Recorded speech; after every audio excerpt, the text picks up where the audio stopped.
isaa galateeffatu waan itti jedhu baay'ee qabu. Mana keenya keessa galata baay'eetu sagalee dhageessisa.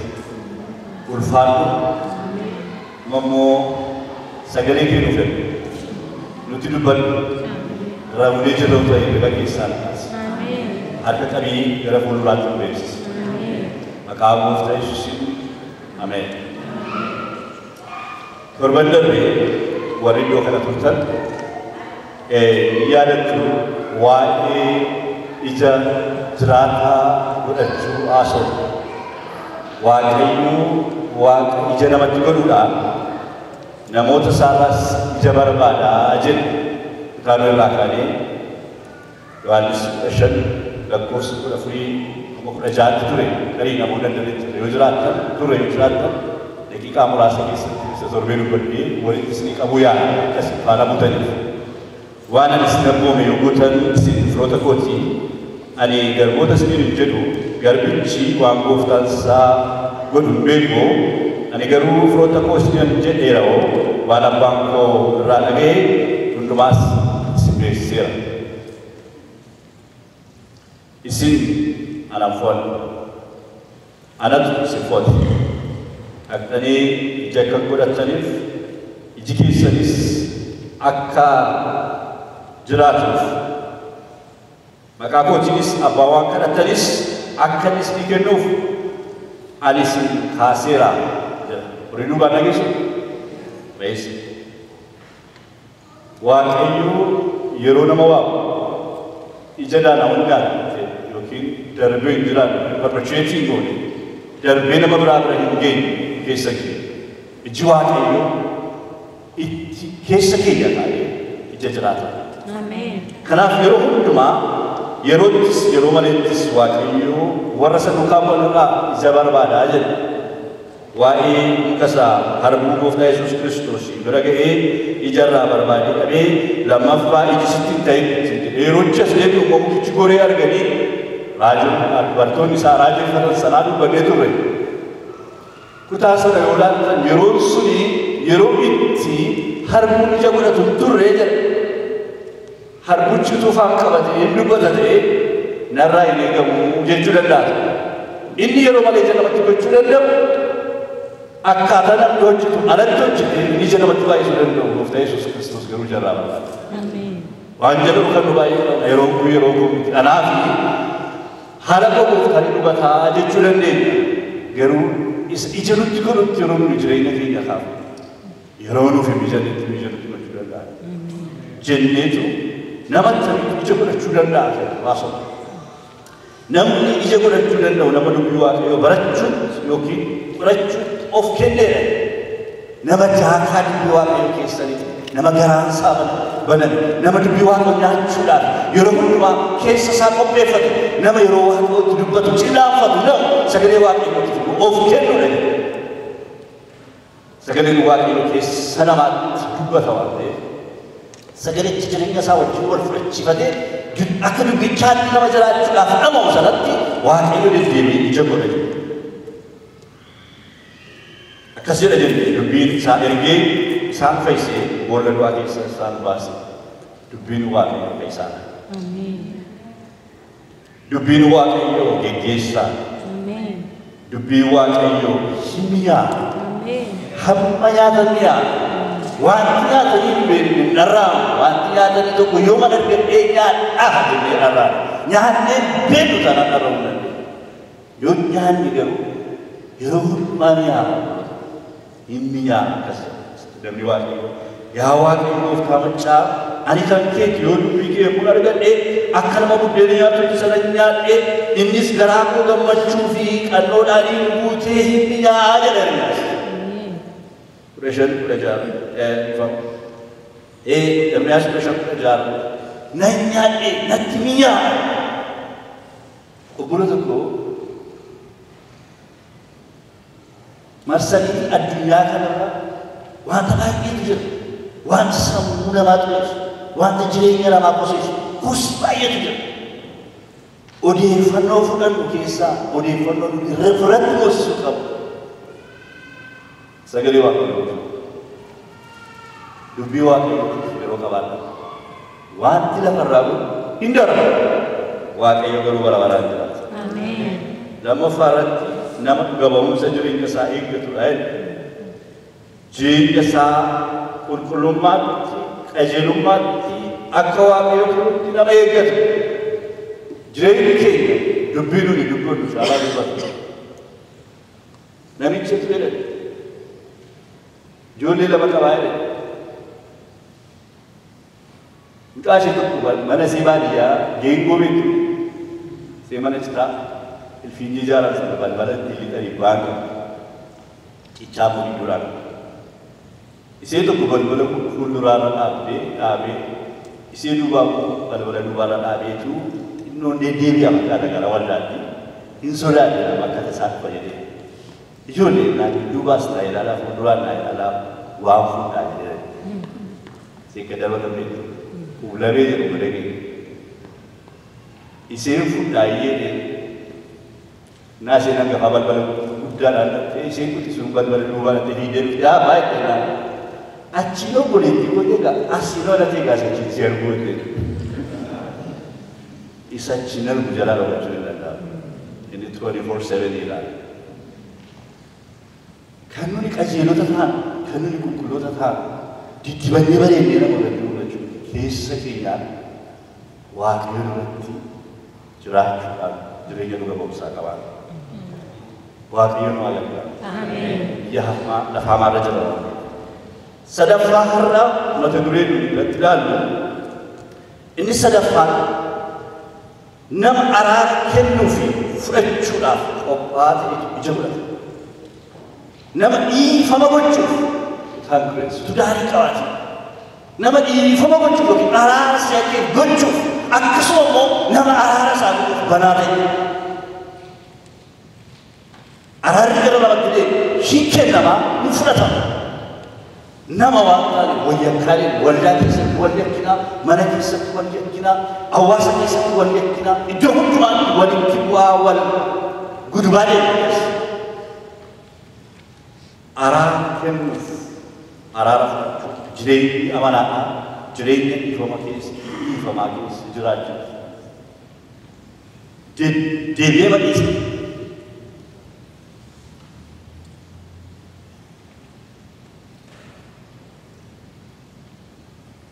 Dhiifama tun godhee garaa jibbaaf nama ciiggaa jiran kana waaqayyo wajjin. Yeroo tokko jibba yeroo ragaatti baanee obboleettii tokkotu jedhan kadhata kadhatte waaqayyo. Yaa waaqayyo yoo ati isan si gaafate kana naa laatta ta'e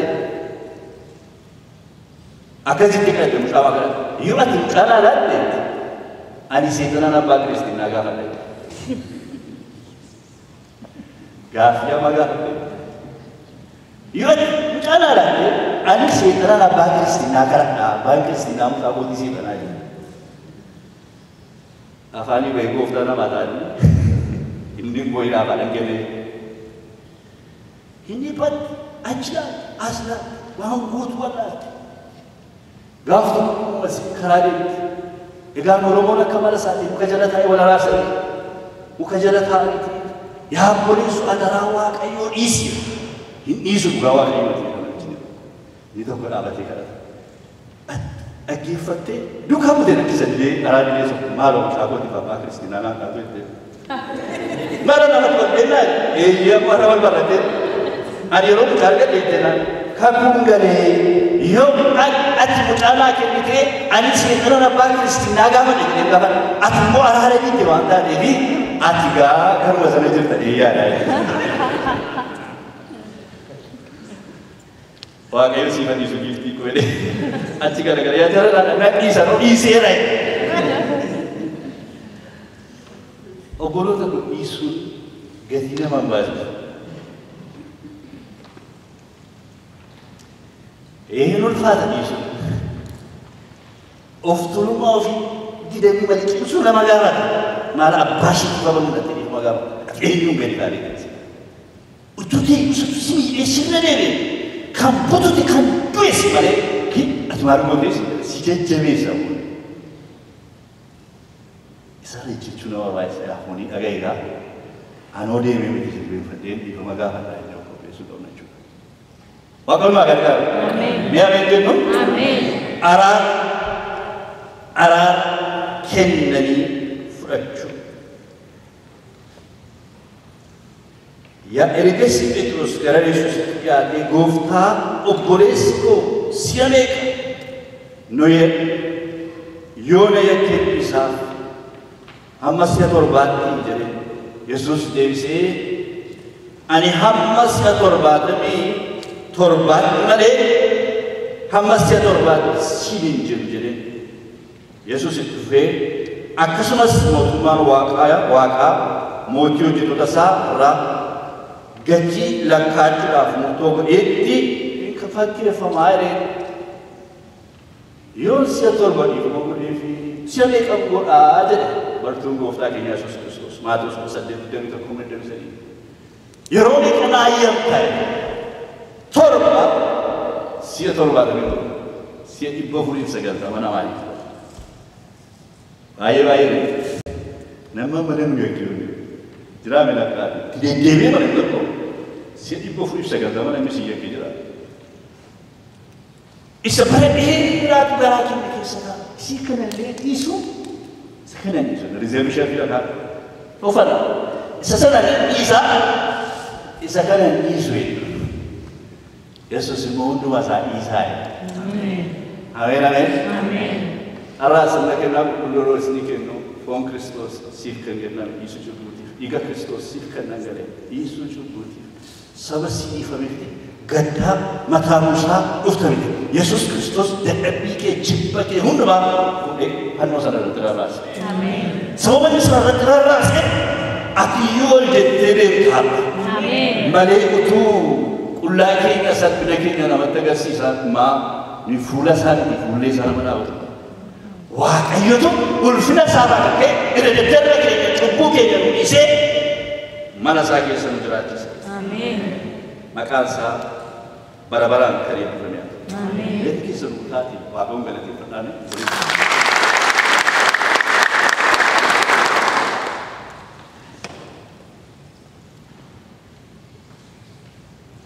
namni yoo namaa dhiisee maal buufata maal argatan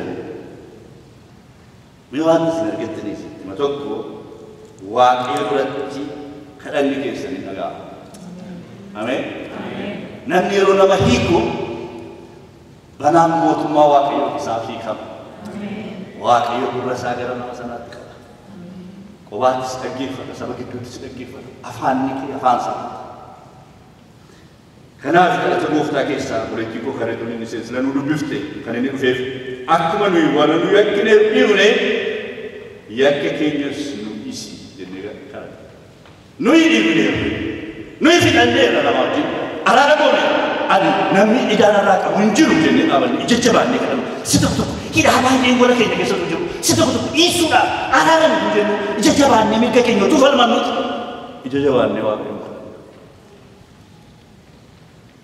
ani fixeera karaa godhe namni waan hundumaa jalaa ba'uu danda'a garuu koonshiis isaa jalaa ba'uu danda'a kan sammuu namaa kan nama duukaa kan nama wajjin qabu kan nama duukaa deemu sammuu kan qalbii keenya Waaqayyoon waa gargaara.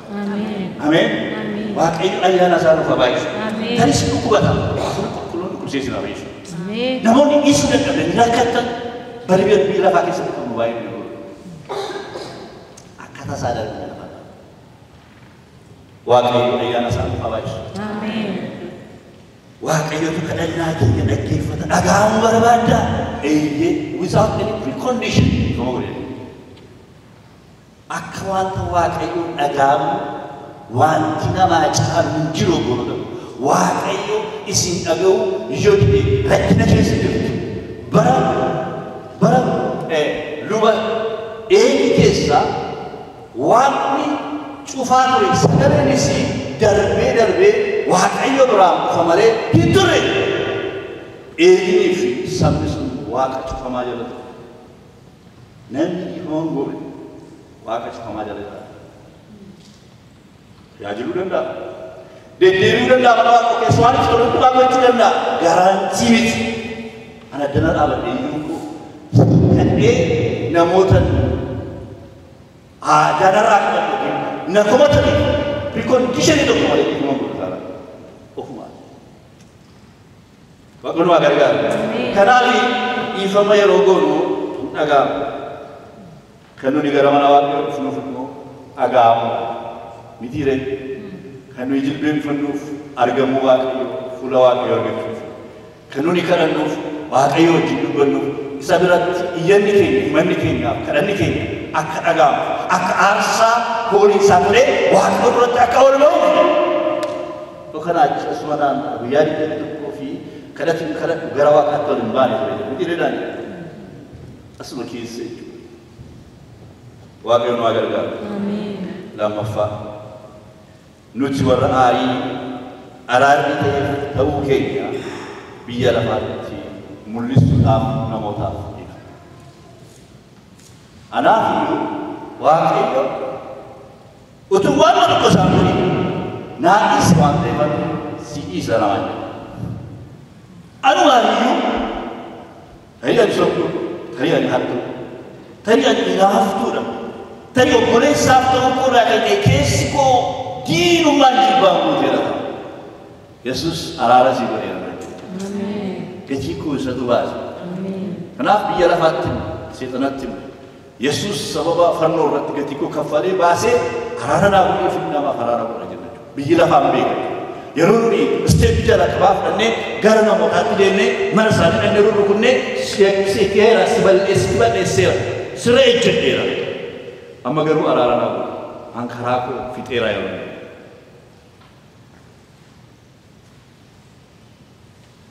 Namoonni hin beeku jechuudha.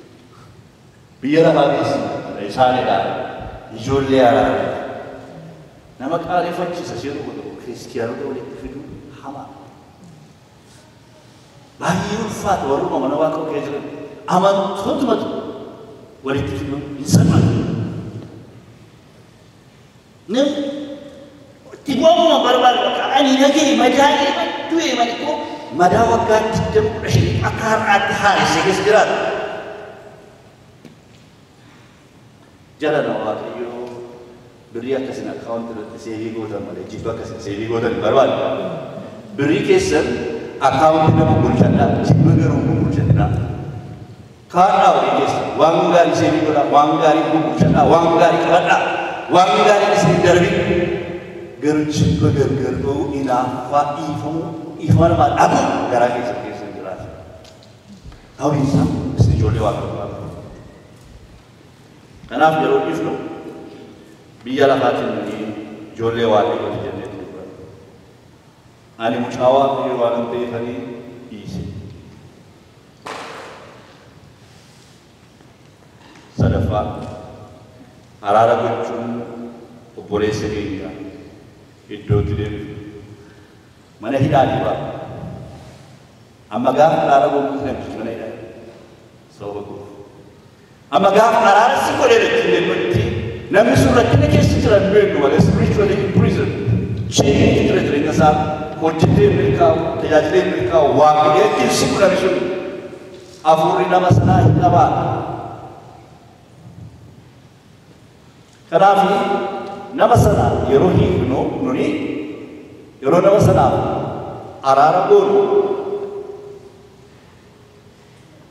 nama sana iddootti deebi'u ristoorii goonu. Gara keessan dhufee namoonni warri na gammachiisan isiniif ta'uu koo akka anaan gaddisiifneef kana isiniif caafeera. Gammaduu koottis isinis akka gammaddan isin himamu. Yaadni garaa koo guddaa utuu rakkachuu utuu dhiphatus imimmaan baay'ee lolaasaa isiniif caafuu kooti. Jaalala guddaa ani isiniif qabu sanaa akka beektaniif malee isin jibbisiisuuf miti. Egaa namni tokko isa kaaddoo gaddisiisee ana gaddisiise mitiiree karaa garaa tokko garuu irra tuuluu hin ta'in malee isin hundumti keessan isin hunduma keessan gaddisiisuu isaati.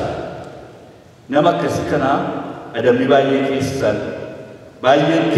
irratti walii galtanii kanaan dura isa adabdan hingaa. Namichi gadda baay'ee gadduudhaan liqimfamuu isaarraa isin yakka isaa dhiiftanii isa jajjabeessuun isiniif hin taa'e. Itti gaddisanii sobanni gidiraas duraan ga'eef nama kan adabdanii adaba jala galchitanii amma garuu adaba irraa kaasaati isaa fi Phaawulos waldaa warra Qorontos lammaffaa boqonnaa 2:3 hamma 7 boqonnaa 2:7 akka jedhee dubbata. Warra Galaatiyaatiinis akkas jedhe yaa obboloota koo namni tokko utuu itti yaadii cubbuu kamitti illee yoo kufe isin warri haftan hafuuraan geggeeffamtanii jiraattan hafuura garraamummaatiin akka isaan isa deebisaa. Garuu isinumti iyyuu akka hin qoramnetti of eeggadhaa. Ba'aa walii baadhaa akkasittis seera Kiristoosii raawwatu. Teenyee laatu wanti namoonni itti gaddinee bara dheeraa turre suni yoo teenyee laatu waan guddaa miidhama. Yaadni danda'amu malee waan baay'ees isa gooftaan nu godheera jaalu. Gatiin inni nu baaseera jaalu.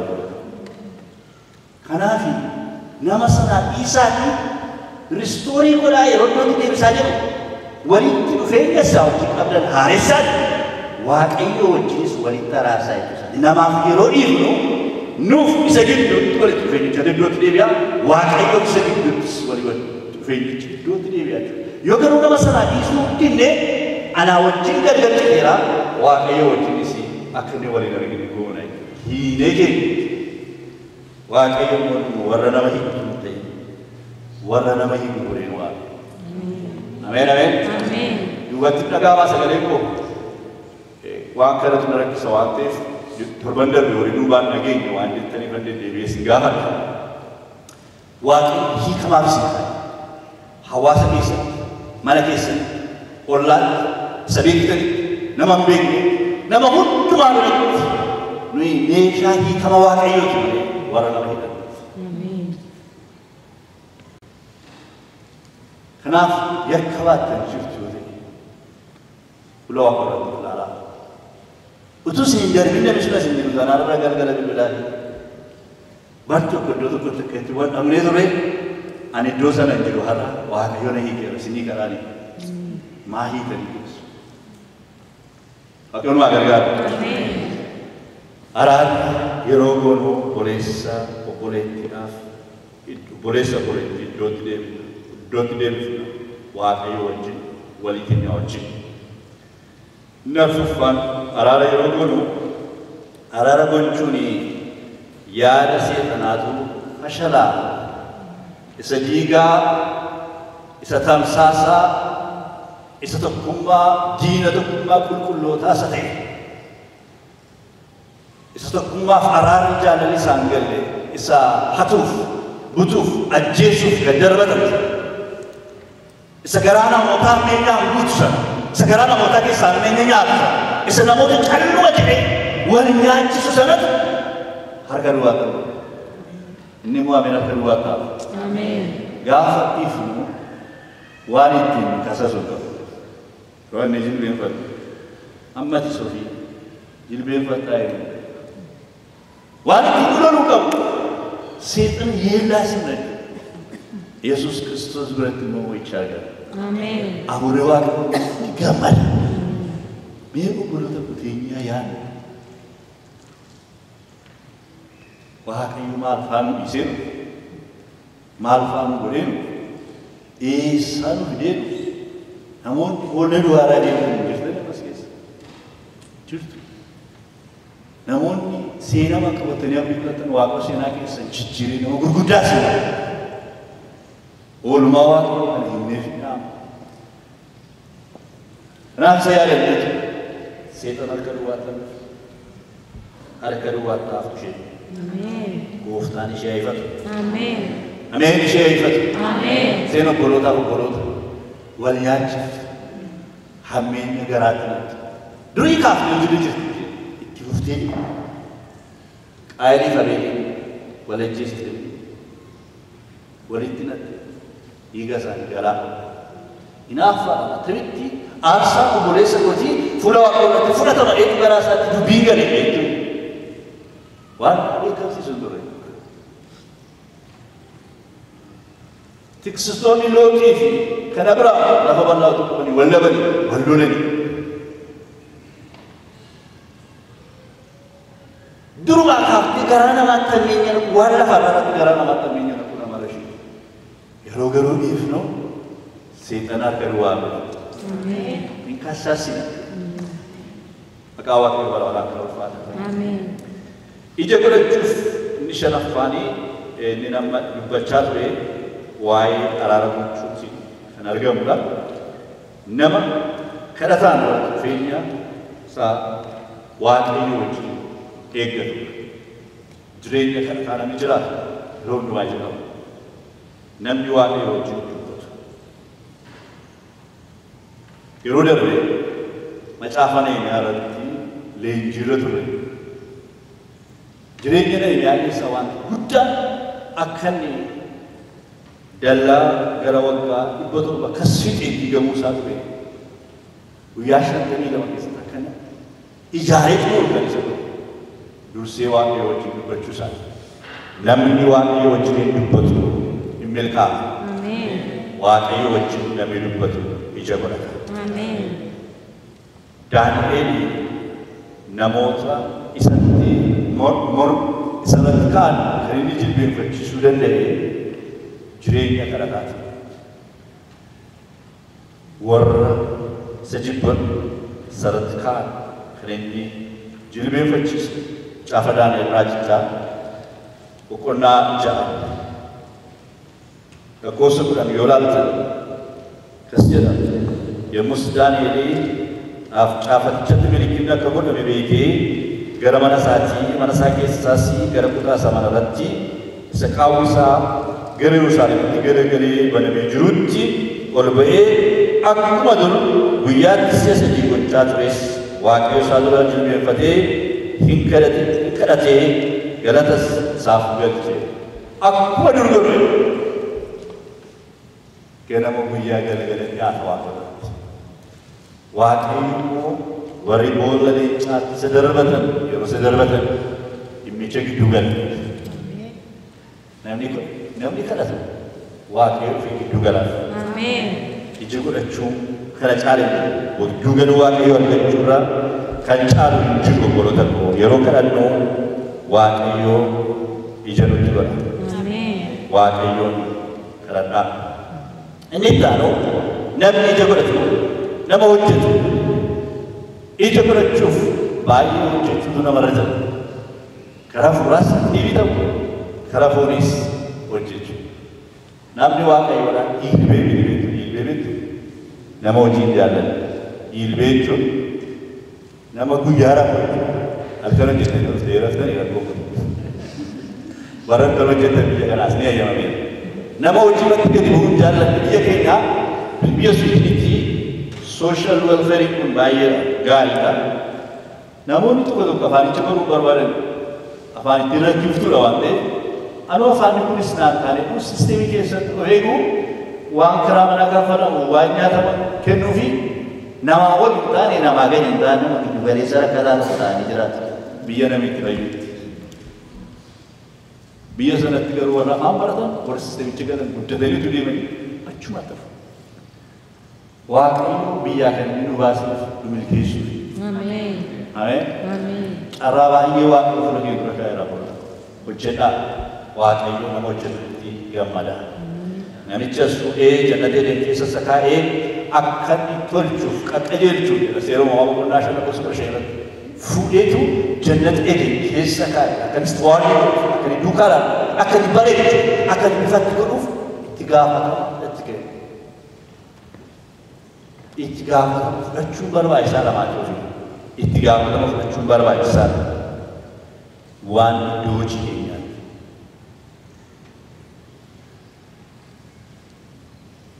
وأنت واقعي مهيرك إسا عمل دينامي كمو واقعي كي وجهة أوان تيف بينوجه نام وجه تكلم على واقعي وقوم باساني نواهي رسول أنا أقول إسا موجود سلتي بري فمي تقولون تطلع واقعي نام وجهه but if someone doesn't provide for their own family and especially for a member of their household, they have denied the faith. They are worse than those who have no faith. Namni tokko akkasitti fira isaatiif caalamaatti immoo warra mana isaatiif yoo yaadu baate yaaduu baatu jechuun hojjetee duukaa laaluu yoo baate jedhama. Inni amanticha garuu isaati nama hidhamanii caalaas hammaachuu isaati. Namni hojjetu namni dhamaa'u namaa yaada. Malaka ofiisaa yaada, waan manaa yaada, darbee ijoollee isaatii yaada. Dhibaan garuu kana. Waaqayyo immoo nama hojjetu wajjin dhaabata. Ameen? Warri barattan baradhaa. Warri hojjetan hojjedhaa. Iddoo hojjetan amanamaa. Aaraan hojjetan gammadaa hojjedhaa. Waaqa piromootii si godha. Yoo hojjechiisan onaa geeddarii taa'edhaa isin geeddaran. Maara akka hojjetu. Nama ofirraa boonee iddoo jiran hojjechuu nama irratti. Inni dhumaa nama waamicha isaatti of gadhiisu ija godhata. Waamicha of gadhiisu. Of kennu kaleessa galgala dubbachaa. Kamiitu nuti waan waaqayyotti waame irratti of dhiisu waaqayyo iddoo kanatti na barbaada of kennu guddaadhaan waamicha of gadhiisu. Yeroo Isaayaas ulfina waaqayyo arge adda kooti na kufeera. Namni amma ulfina waaqayyo argutti of hin kennu. Wayyoo waaqayyo waan an argeef nan du'e jedhee. Kana booddee ergamaan tokko ibidda barbadaa iddoo aarsaatti fuudhee balali'aa dhufee afaan kootti buusee cubbuun keessarraa ga'eera naan jedhee ergasii immoo sagaleen dhufee eenyu leetu naan jennaan nan dhaqan jedhe. Ulfina isaas itti mul'isee sinaa ergatu. Namni waaqayyo tole jedhee ergamu ija godhata. Waaqayyo ija nu dhabu. Egaa namni waaqayyo qabna waan ta'eef waaqayyo akka nuyi ija godhannuuf nu barbaada. Yoo dubbii waaqayyoo barannee yoo itti guddanne yoo dhugamamumsa gaarii yoo qabaanne yoo araara fudhachuudhaaf kennutti of ilaalle yoo jireenya kadhataa keenya eegganne yeroo kam nama hojii yoo taane inni dhumaa waamichatti waamamnetti of kenninee yoo isa keessa jiraanne waaqayyo ayyaana isaa nuuf habaayisu. Biyyaa keenya sassaaba. Jenna waaqayyo.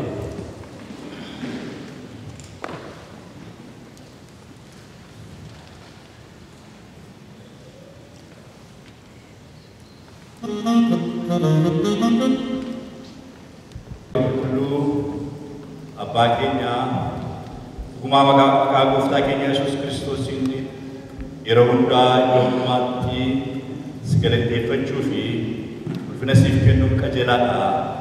Fayyina keenyaafis hin ta'a. Maqaa keetiin ergamoonni waaqayyummaa kee fi ulfina kee galateeffatu. Mootonnii fi aangoonni sodaataa siif sagadu. Waaqni fuudhii waaqaa ulfaataa suraafanii wajjin sagalee bareedaadhaan si faarfatu. Nus immoo sagalee keenya wal qixxeeffannee siif sagaduudhaan yeroo hundaa si faarfanna. Qulqulluu waaqayyo gooftaan maccaa lafti hundinus galata isaatiin guuteera. Hoosaa'inaa olii maqaa waaqayyootiin kan dhufu eebbifamaadha. Hoosaa'inaa olii.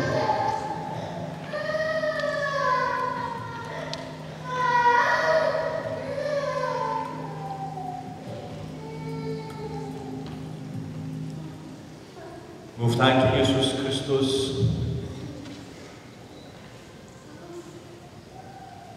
halkanitti qabame sanatti buddeena fudhatee galateeffatee cabsees akkana jedhaa isaanii kenne bu'aa nyaadhaa foon kootii isiniif kan kennamu kana seenaa kootii fudhadhaa.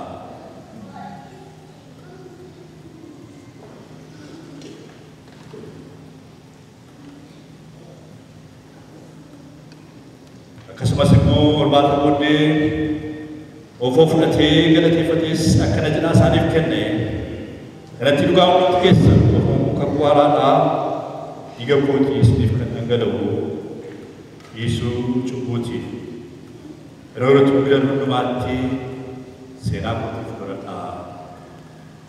Ameen. Waan ani jedhu booddee gootanii yaa ulaa Waaqayyoo cubbuu biyya lafaa kan baatte Kristos lumari. Yaa ulaa Waaqayyoo cubbuu biyya lafaa kan baatte Kristos lumari. Yaa ulaa Waaqayyoo cubbuu biyya lafaa kan baatte nagaa kee nu kenni. Kadhata Gooftaa bartoota isaa barsiisuu wajjin kadhaa. Jabina keenyaaf ilma kee Yesuus Kiristoosiin irbaata keessatti qulqulluu waan nuuf qopheessiteef si galateeffannaa.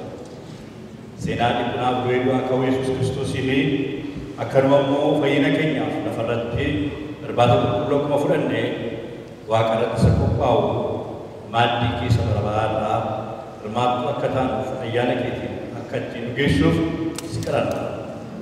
Maqaa Gooftaa keenyaa Fayyisaa keenya Yesuus Kiristoosiin. Ameen. Sabaaf maatii keenya akka Hafuurri Waaqayyoo garaa isaa keessa kaa'etti obboleessi keenya Isxifaanos gara kan dhufe Waaqayyoo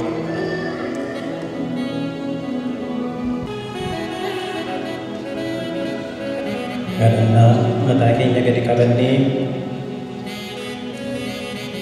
argamuu Waaqayyoo gidduu keenya jira.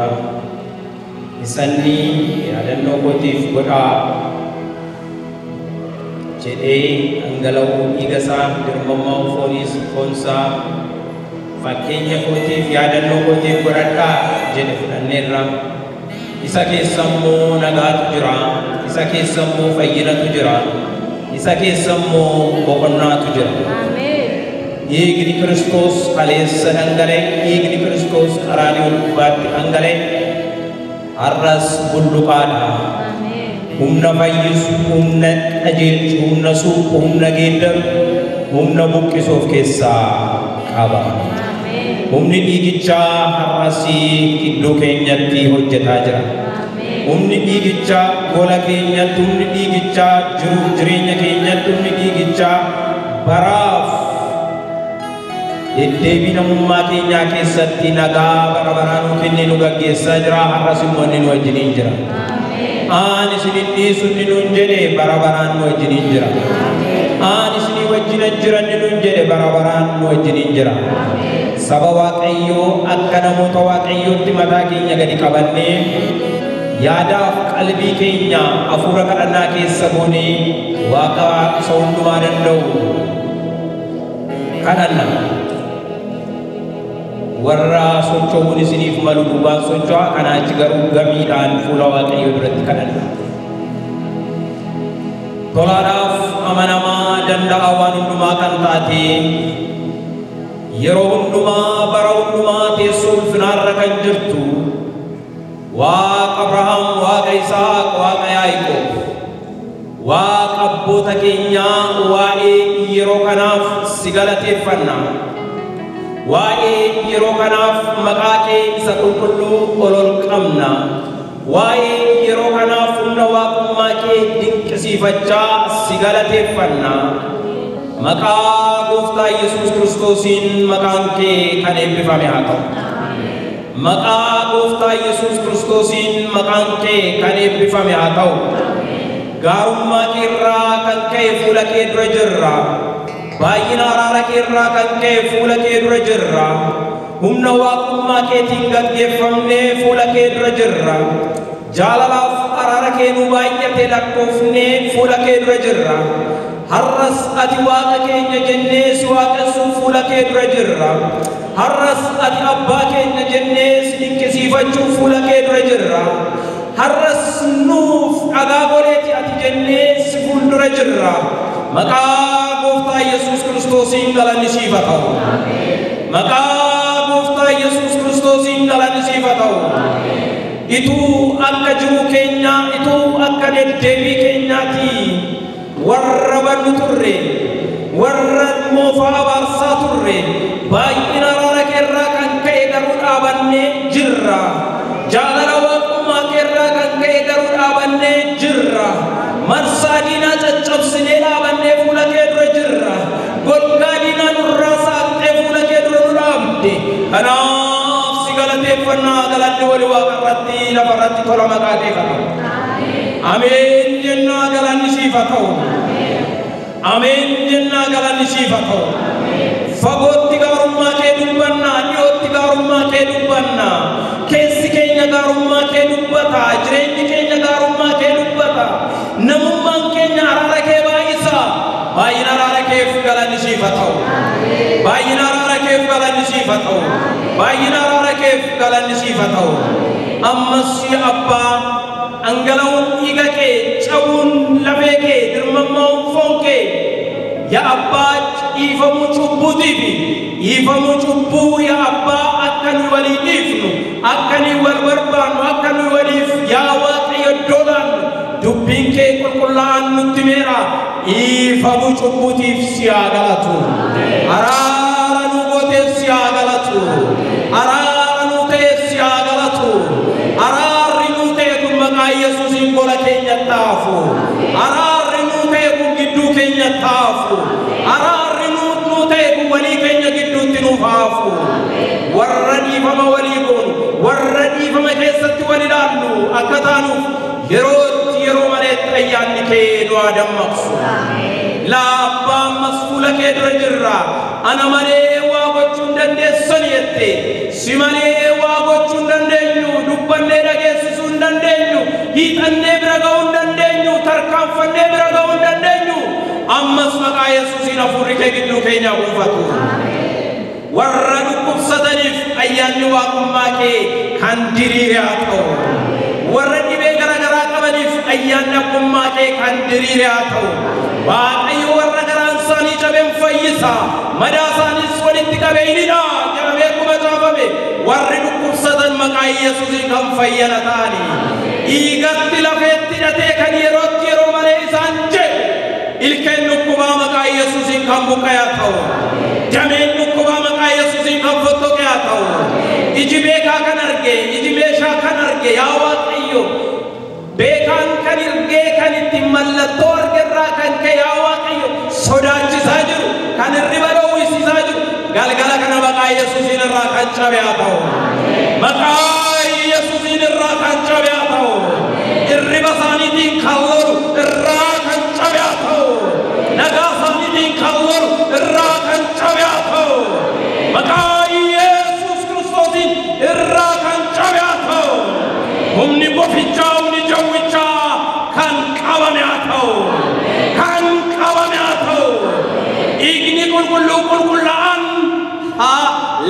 haleluuyaa dhiiga isaanii keessatti humna argatu lafee isaanii keessatti humna argatu foon isaanii keessatti humna argatu hiddananna isaanii keessatti humna argatu dhiigni horicha fayyinaa ta'u dhiigni horicha qaqqabatamaa ta'u dhiigni horicha nagaa ta'u warri keessan isin dhukkubu amantiidhaan kadhachaa jirra harka keessa waaqayyoodhaan fuula waaqayyoo qaama gidhadha keessanirra kaa'adha harki waaqayyoo gidduu keenya jira haleluuyaa marsando kreve galabagando reya mahadia galabagando maqaa gooftaa Yesuusiin kan baqee ta'u maqaa gooftaa Yesuusiin kan baqee ta'u maqaa gooftaa Yesuusiin kan baqee ta'u kan nanna keessa facamuudhaaf haleluuyaa maqaa Yesuusiin daangaan itti godhamu maqaa Yesuusiin daangaan itti godhamu maqaa Yesuusiin daangaan itti godhamu maqaa Yesuusiin daangaan itti godhamu dhiigni qulqullaa'aan amma nagaa waaqarraa irratti labsu irribi isaanii haa ta'u abjuun isaanii haa ta'u mul'anni isaanii haa ra'u. Abbaa galanni siif haa ta'u.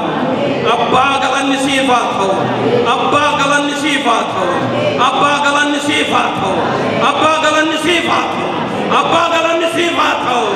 Abbaa galanni siif haa ta'u. Harka kee ijoollee kee qaqqabateef maqaan kee ulfina argatu. Abbaa galanni siif haa ta'u. Warra gaddanii mana isaanii jiraniif si kadhanna. Waa'ee obboleessa keenya obbo Tashoomaaf si galateeffanna. Waa'ee obboleessa keenya obbo Gammachuuf si galateeffanna yaa Waaqayyo. Qaama isaanii foon isaaniitiiyyuu yaa Waaqayyo ittiin garatti waamaman dhaqe. Kanarraa kan ka'e akka namaatti gaddanii jiru. Gadda isaanii kan jajjabeessu ayyaanni kee isaanii wajjin haa ta'u. Gadda isaanii irratti ulfina kan argatu ayyaanni kee isaanii wajjin haa ta'u.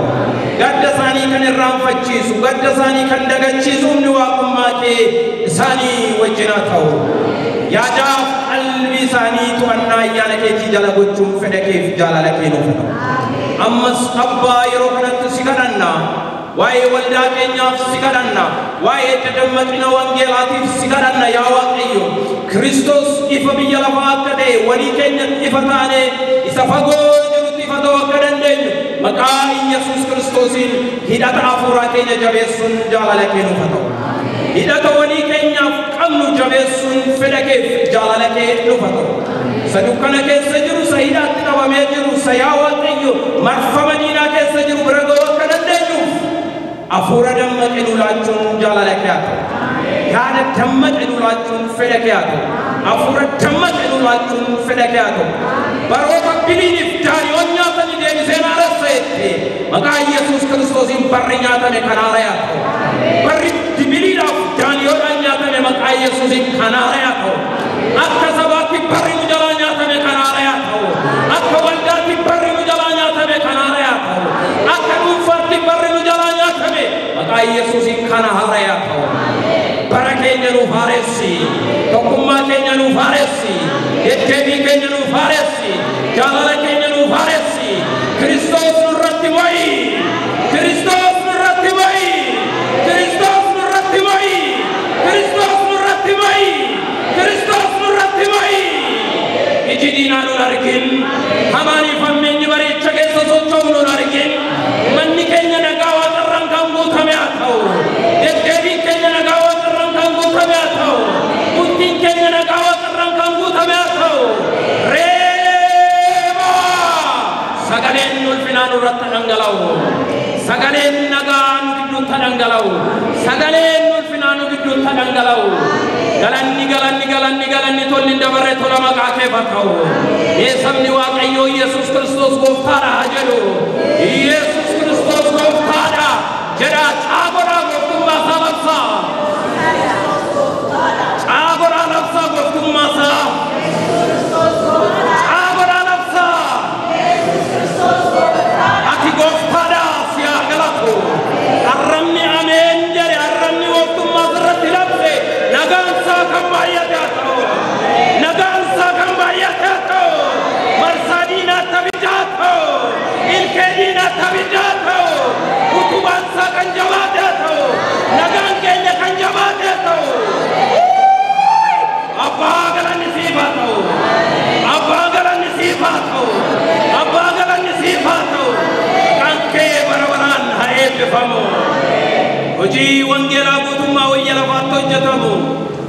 Hojii wangeelaa kana irratti kan bobba'an yaa Waaqayyo mana isaanii jireenya isaanii dhiisanii hojii wangeelaatti warra bobba'an jireenyi isaanii kan ilaalame haa ta'u. Hojiin wangeelaa reediyoodhaan televezyiiniidhaan darbu fayyina ilmaan namaatiif kan hiikame haa ta'u.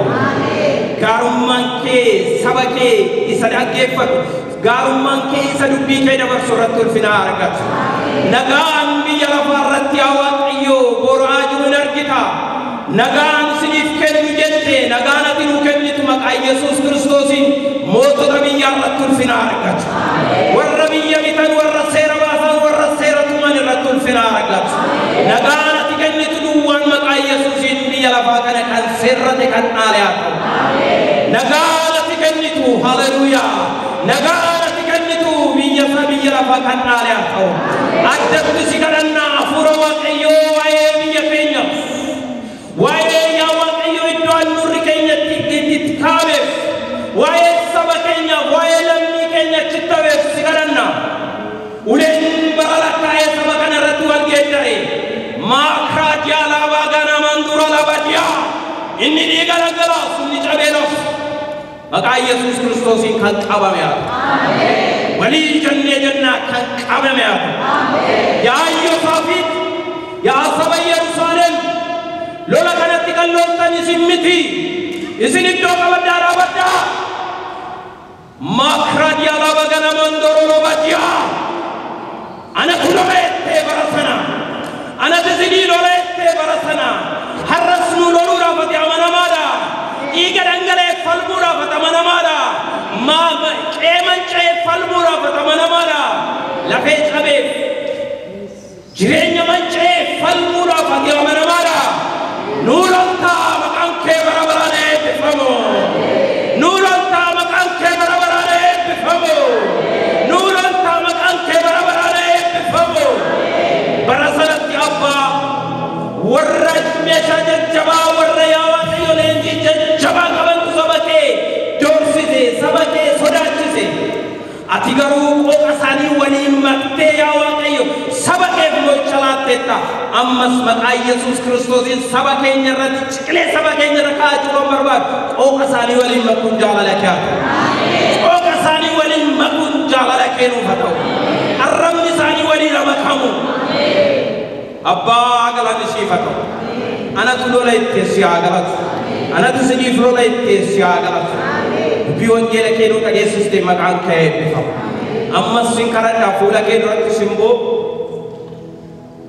هذا كلا رامولا كينو تسينكرا دا دبوا ولدا كنا فلو كيني كيف سينكرا نياوات مناسا إيسا جرينيا سا برباية إجار إيسه غريادا أكيكا واقعيوت أفيرا إدو سانجران إتمان نساف جرين نساف كان إيقامي هاتو كان كوتي كان إنجانو مكاي يسوس كريستوسين همارا كان إيقامي هاتو يا واقعيو يرون نتمو إدو لسا ماتيسا وجنتو كماران جدو كيني أبتين تجاجلو مكاي يسوسين يرون سا كان غبابت هاتو إدو قلمي فايل نسالي مترقمون كي وجنا دي إدو قلمي فايل نسالي متي يا واقعيو أرقمون كي وجنا دي يعني كيف أكيد كينو أجنات تجاجل تربنا الرا بيا يا واقعيو مقالا كم برارتك أبرتي سيمبو إدو أرساتين إسابولو سيمبو إدو أرساتين إسابولو سنتي كوباي سنتي كأن تجارة أيان واقع ما كي ألفنا نرتكامل كارو ما كي وجنات أراركي نجات تساي يا واقعيو مكان كي هاي بفهم korban kana torbani balu mana galut jirenya galut tinagan ke nufa bayat nama jina ke sanjuru nagan sifa to irani ma nagan dija ke salala dija wan nagan sifa to irani apa nagan sifa to unun jette siya galat nagan ke mo doa aku nagan wal rakawin naganati nufra ke semmo nuf kan ega behato torban ibba torba mullata nufgani warra dufutu barbadani sababa garagaraati dufudan naban nafasaan jiran nagaan kun isaaniif kan qaqqabeata kana hundumaa skaranna maqaa abbaa kan ilmaa kan hafuura qulqulluu waaqayyo tokkichaan nu dhaga'i aamen.